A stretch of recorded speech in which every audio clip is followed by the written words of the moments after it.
আসসালামু আলাইকুম। আজকে নিয়ে আসলাম একটা মুরগির মাংস রান্নার ভিডিও। তো এটাতে মশলা সব মাখায় রেখে দিছি, যেহেতু সবটা মশলা এটার সাথে মিশ্রণ হয়। সব ধরনের মশলা দেওয়া হয়ে গেছে। আর সবচেয়ে বিশেষ জিনিস হলো স্পেশাল সরিষা দিয়েছি এখানে। সরিষা জিনিসটা ঘন হবে, সুন্দর হবে এবং টেস্ট হবে, এবং তরকারিটা অনেকটা সময় থাকলে নষ্ট হবে না। তো যারা এটা ইউজ করতেছেন করতে পারেন, ট্রাই করে দেখতে পারেন ঠিক না ঠিক। তো আমি সবসময় এটা খাই, তো সরিষা খাওয়া ভালো। তো ভাই এই রান্নাটা পুরুষ লোকের রান্না সবসময় শিখার প্রয়োজন, কারণ পুরুষ অনেক জায়গায় যায়, একা থাকার ক্ষেত্রে তার রান্না করে খাওয়াটা উচিত। সে হোটেলে বা রেস্টুরেন্টে খেতে খেতে পেটে সমস্যা হয়ে যায়। তাই আমরা রান্না করে খাই সবসময় ভালো, নিজে রান্না করা ভালো। আর যদি ভাত বসেছি, ভাত মোটামুটি হয়ে গেছে। তো এটাই বলবো সবাই, যারা একা থাকেন বা ব্যাচেলার এরকম যাই আছেন না কেন, তারা রান্নাটা শিখবেন। রান্নার অনেক প্রয়োজন, বা রান্না শিখলে আপনার সাথে কেউ রান্না নিয়ে কখনো গরম দেখাতে পারবে না। এবং কি অনেকে আছে বউ আর স্বামী স্ত্রী থাকলে তখন যদি ভেজাল হয়তো রান্না করে খাওয়ায় না, নিজে রান্না করে খেতে পারবেন। বউ এত পাও দিলে পাওয়ার তেল দিলে কোনো ইয়ানে লাভ নেই। তো এই আমি রান্নাটা বসাই দিলাম। তো রান্নার শেষ মুহূর্তে কীরকম হয় রান্নাটা অবশ্যই আপনাদেরকে দেখাবো। আর আপনারা অবশ্যই কমেন্ট করে বলবেন কেমন হয়েছে রান্নাটা।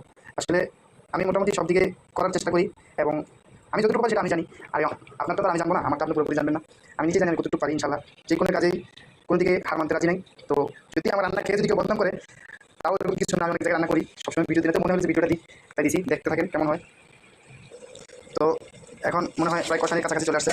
এই যে দেখুন, এখন একটু নাড়াচাড়া দিয়ে দিব, কারণ না নাড়লে আবার এটা সুন্দর করে হবে না। নাড়া তো অবশ্যই লাগবে।